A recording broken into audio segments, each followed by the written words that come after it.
Hello everyone! This is Hermes Bini Dino Park and Eco Garden and welcome back sa ating YouTube channel. And for today's video, napakainit ng panahon. At ramdam na natin yung papuntang summer, no? At kung tayong mga tao, talagang naiinitan, what more yung ating mga halaman, ano? Pero nandito ako sa Plant Museo ni Doktora. At kung makikita nyo, napakaraming halaman dito. At ito yung mga cactus and succulents, ano? Ngayong araw na to, magdidilig tayo, no? At papakita ko sa inyo kung paano namin tinutugunan yung init ng panahon. Kasi before, kapag tag-ulan or malamig yung paligid, madalang tayo magdilig, ano? Dahil nga iwas tayo sa tubig, ano, sa overwatering, ano. Pero pag ganito pong summer, pakita ko sa inyo kung paano sila diligan at alagaan, ano. Kasi minsan, anong nangyari po sa kanila, natutuyo, tapos minsan po nagkikrinkle yung kanilang mga balat, ano. Pakitaan ko kayo ng sample at halika, kung ready na kayo mga ka-MVP, tutok lang po.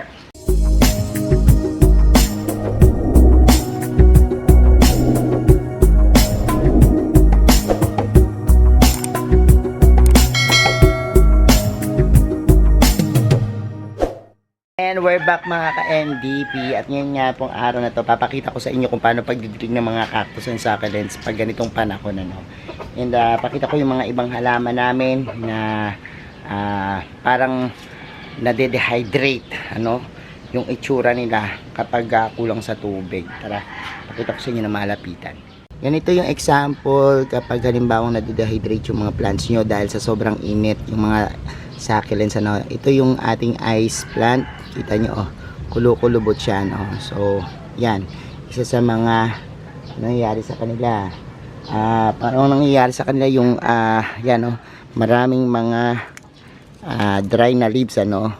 At mas mabilis dumami yung dry na leaves po dun sa may pinaka ilalim ng ating mga plants. Kapag halimbawa ganitong talagang mainit yung panahon, ano? So, yan, makikita nyo naman. And sabi ko nga, maganda yung kulay ng mga plants kapag ganitong summer, ano.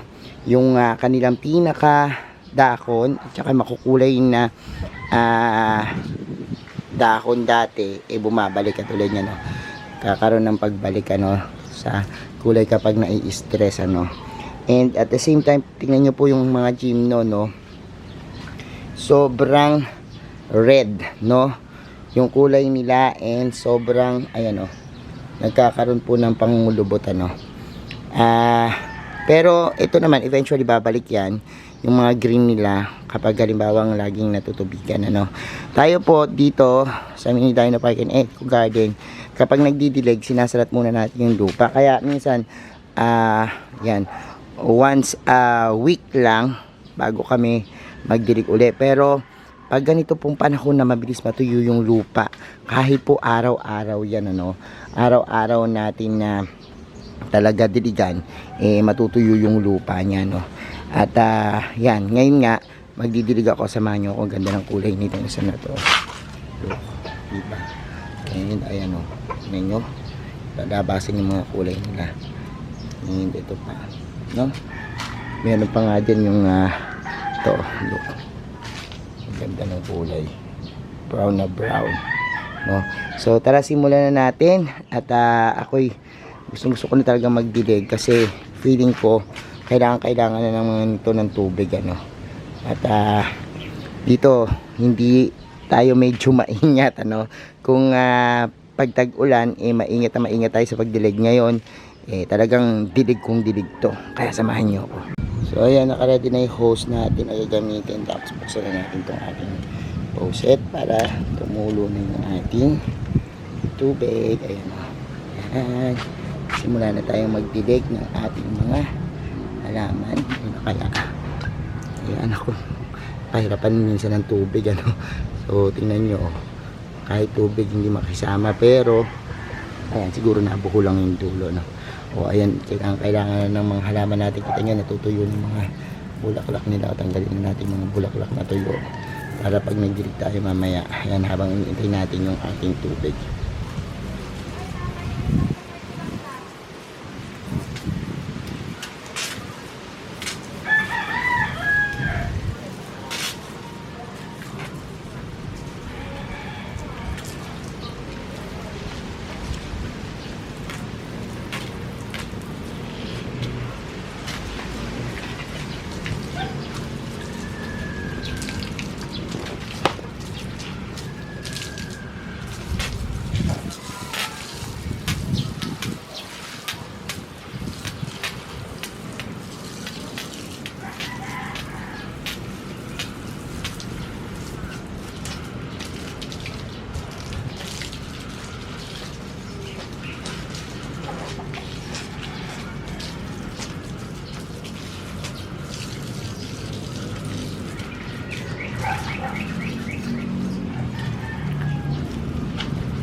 So, ganyan tayo magdilig. O, tingnan nyo.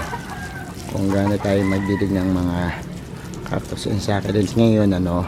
Pero before, dahan-dahan lang at talagang limited na limited yung ating pagdilig. Kasi, pag kinabukasan, hindi na tayo yung lupa, problema yan, nagro-root rot, ano. Pero, pag ganitong panahon po, napakabilis matuyo ng lupa.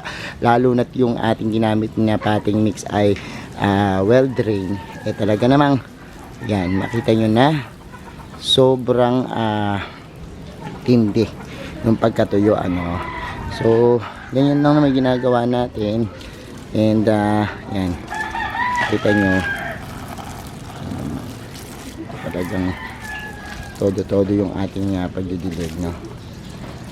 Kita mo nyo na sobrang yan, dinidiligan natin siya as in talagang inuulit-ulit ko yan, ano, kahit ulit-ulitin ko okay yan, ano, kasi yung naman mga succulents, kapag sobrang tagal na po nila sa lowland, nakapag-adjust na po talaga yan, ano, kahit na po dilig kayo ng dilig at hindi na kayo maingat magdilig, di naman po yan kagad mamamatay. Sabi ko nga sa inyo, as long as yung lupa nyo pong ginamit, fast training, matutuyo kagad. Yun nyo kung gaano kabilis po mag sink in yung tubig, o mag bagsak, ano, pag nakita nyo pong ganyan, o sobrang bilis po na de-drain kagad dun sa pinaka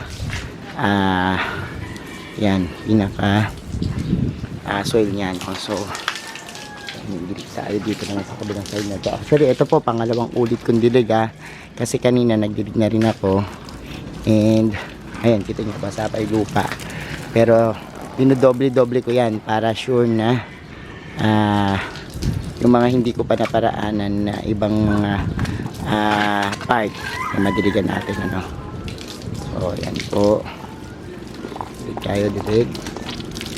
Ayan. And oh, yan, pati yung pinakadako nila dilig. Oh, yan. So sobrang dinidilig natin siyang mabuti. Ganyan tayo magdilig ng ating mga succulents. Ito ang haba na rin.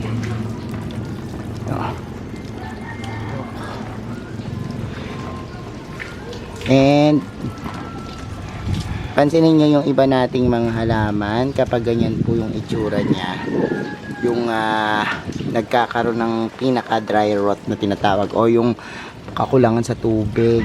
Ayan, o, ganyan rin, meron pa yan yung senyales din, o, natutuyo po yung stem niya. And this one naman, tuyong tuyo na yung pinaka stem tsaka yung leaves niya, no? And kapag nangyari yan, hindi nyo na mahabol, mamatay na, no? So kailangan ingat. Isang senyalis din ng kulang sa tubig ay yung paglabas po ng mga aerial roots, ano. Mas maraming aerial roots, mas kailangan niya ng tubig, kasi kaya po lumalabas yung mga aerial roots sa ating mga succulents. Yan po yung senyales na talagang naghahanap sila ng tubig. So isa yan dun sa kanilang ginagawa para maproteksyonan yung sarili. Kumukuha sila ng mga water vapor sa hangin, kaya may aerial roots. Doon lumalabas yung roots nila para makatulong na makakuha ng tubig mula sa hangin. Ibig sabihin po niyan, kulang yung nakukuha niyang tubig doon sa pinaka pat niya, kaya doon po siya naglalabas sa katawan niya, para naman po nang sa gayon makakuha ng moisture, or makakuha po ng tubig sa hangin, ano. So yan yung ating mga pagdidirect sa ating mga succulents. So ayan mga ka-MDP, napanood nyo na po yung ating vlog at nakita nyo na kung paano kami magdirig ng succulents dito sa Plant Museo ni Doktora Maribel, ano, Doktora ng Bayan. Shoutout po sa inyo, thank you so much sa pagtitiwala nyo po sa amin na alagaan itong inyong mga succulents dito sa Plant Museo, dito sa Mini Dino Park and Eco Garden. Sa mga hindi pa po nagsasubscribe sa ating YouTube channel, kung bet na bet nyo po yung ganitong usapan, plants and gardening, mag-subscribe na po kayo, no? Huwag nyo pong kalimutang i-hit yung notification bell para laging updated sa aming latest upload sa iba't iba nating social media accounts sa ating TikTok, Instagram, Facebook pages. Search na po Hermie Sunao or Mini Dino Park in Eco Garden. Makikita nyo na yan. Salamat na maraming mga ka-MD Pendy sa Sir Misunao nagsasabi sa inyo ng happy planting. Bye!